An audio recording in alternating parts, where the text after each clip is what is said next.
Hello, Wayway Games here. I want to do just a quick ramble video on my thoughts on the current climate of game collecting right now. And is there a point in hardcore game collecting for new collectors right now? That's a tough question to answer because I love the hobby and I want it to be popular because I want more people to enjoy the hobby that I enjoy. But at the same time, it's also very difficult and expensive right now for new collectors to start. And is the dream of having a big game room with thousands of games in it unobtainable now? I kind of think it is. I think most of us guys with the game rooms and like the wall of games or the thousands of titles, generally we started collecting uh, years or decades ago. I mean, most of my collection is games that have carried on from when I was a kid, or from my neighbors, their gaming stuff. They gave to me,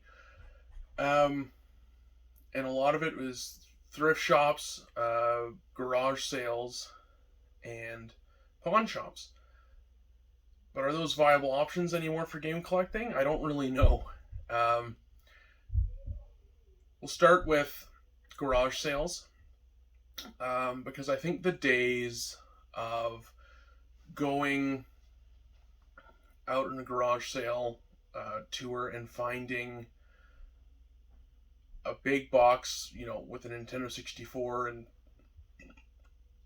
20 games are kind of over, or finding an NES or a Super Nintendo.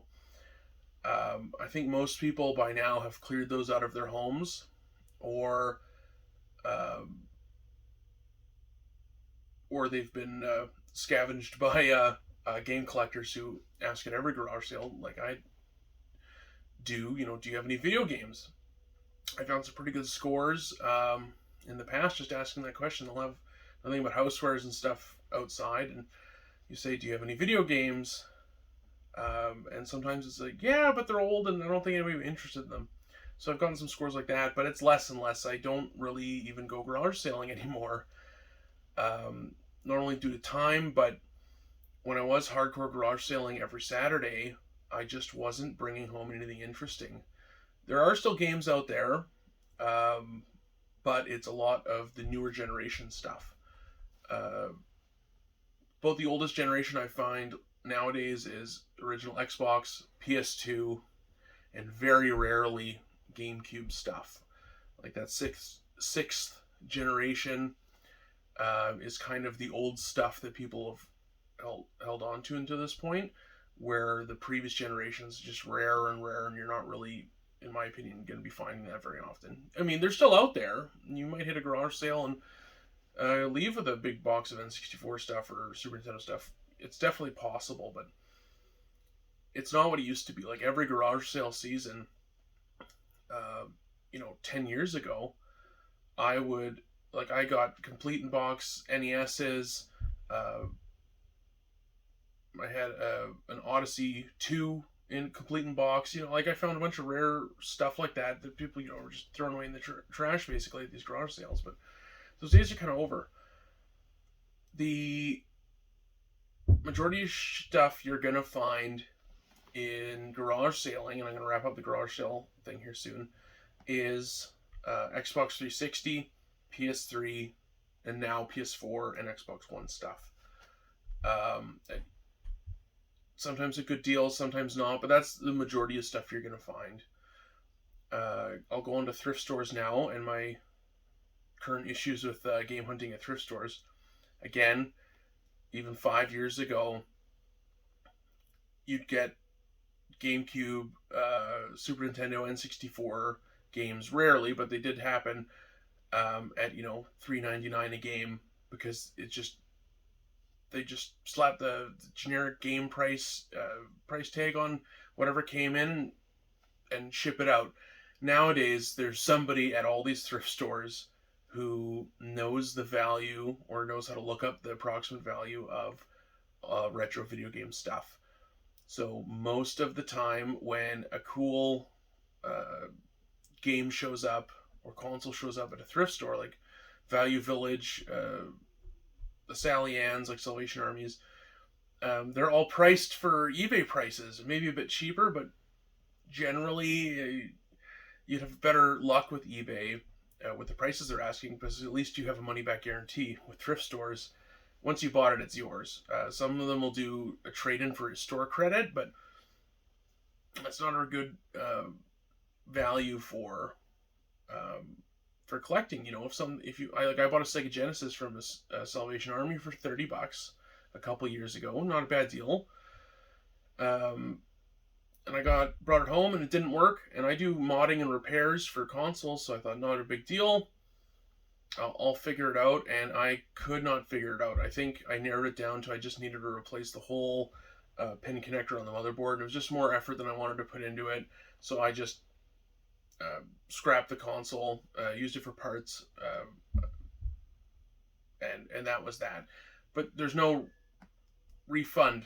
You know, with the Sega Genesis, doesn't work. You're just SOL. So thrift stores aren't a very good option anymore.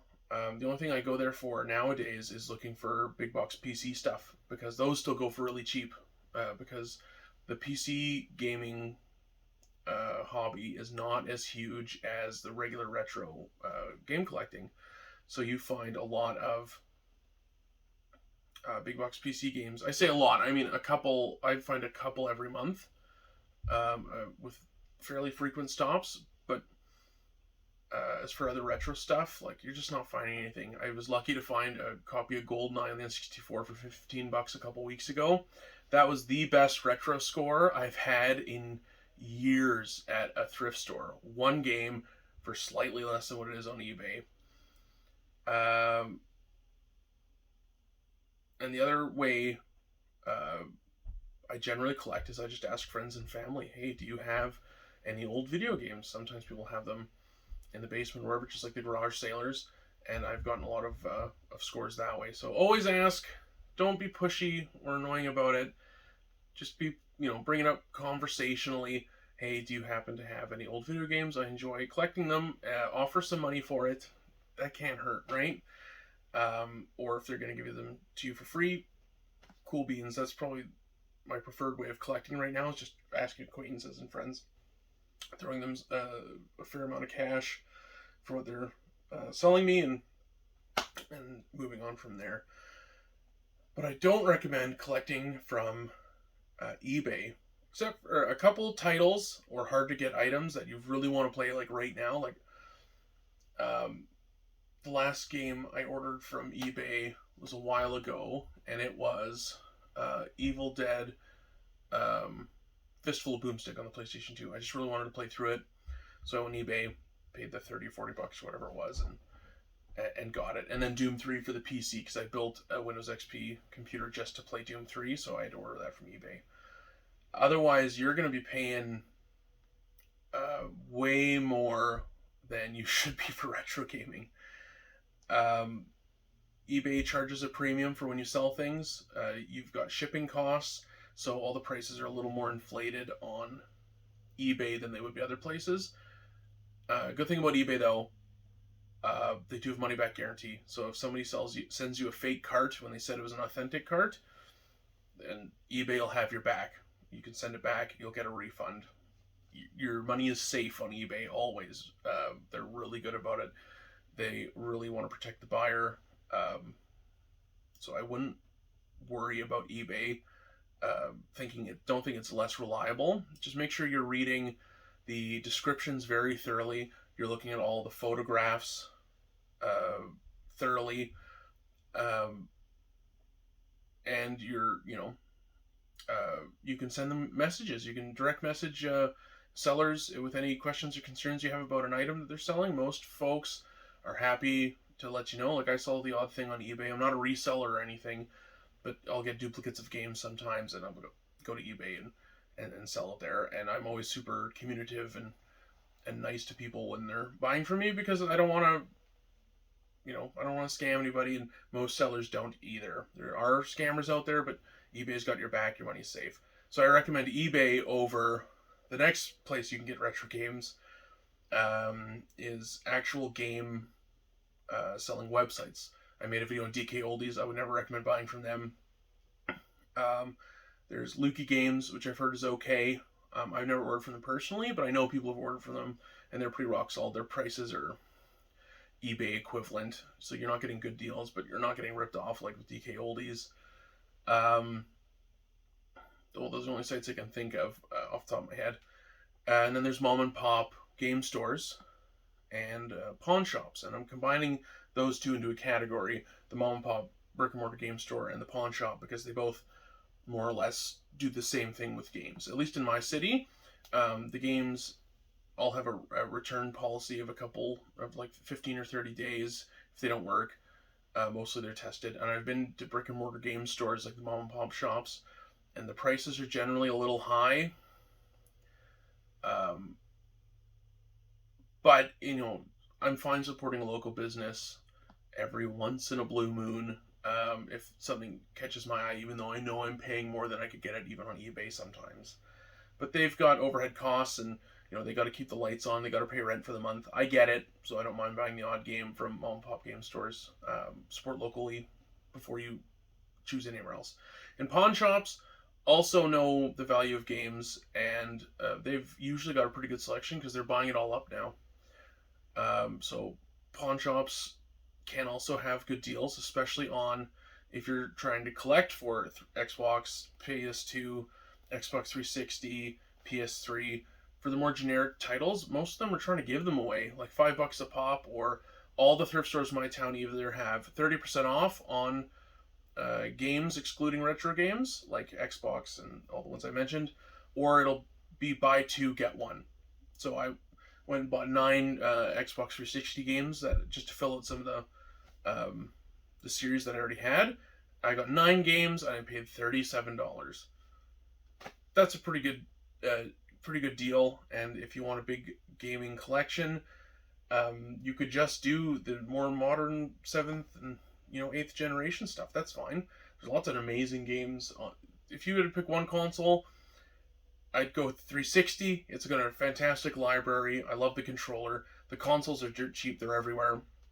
I do still find those for dirt cheap at pawn shops and thrift stores and everywhere, and Facebook Marketplace. People are just trying to get rid of them for $20 or $30 an Xbox. So my recommendation for new collectors, is there even a point? Is yes, there's a point. I'd say sixth generation and onward, minus say GameCube, and a lot of the PS2 and original Xbox games are starting to hike way up in price. PS2 more so with their JRPGs and that kind of stuff, and horror games especially. Holy moly! But collect for the newer systems; they're great, and there's retro gaming to be had on the Xbox 360 and PS3. There's lots of throwback collections. The Sega collection has one.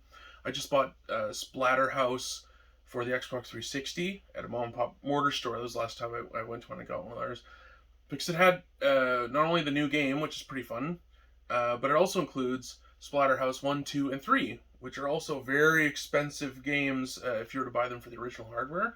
So that's a much cheaper alternative to buying the cartridge retro games, is games that have the games in them. Symphony of the Night is an expensive Castlevania game on PlayStation 1, running over $100. Cheaper way to get it on the PSP. There's the Castlevania Bloodlines collection or something like that. It's got 2 games. It's got Castlevania Bloodlines, whatever the remake on that one is. I might be getting the name wrong on that. I'm just trying to think off the top of my head. And then you can unlock Castlevania Symphony of the Night. That's a cheap way of playing that original game. There's also digital downloading, and GOG.com has a lot of older PC games if you want to collect like that. Emulation, I just like collecting physically, so I'm not really stepping into the emulation side of the discussion, just the physical collecting and the options you have with that. So I didn't really have a goal with this rant. I just kind of wanted to give some thoughts on certain aspects of how to you know, start collecting for this hobby and my experiences with the different ways you can collect. Excuse me. So my favorite way to do it is just ask friends and family.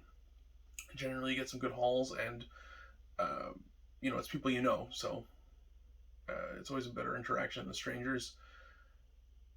And my other favorite way, even though I was shit talking a lot in this video, is there is a charm to garage sailing and finding games. It's fun going over the hunt, and my wife likes to come with me on my garage sailing days because you know it's fun garage sailing regardless if you're after video games or not. So I'm going to wrap up the video. I'm just ranting at this point. I really appreciate your viewership, and thank you very much for watching. Have a good day.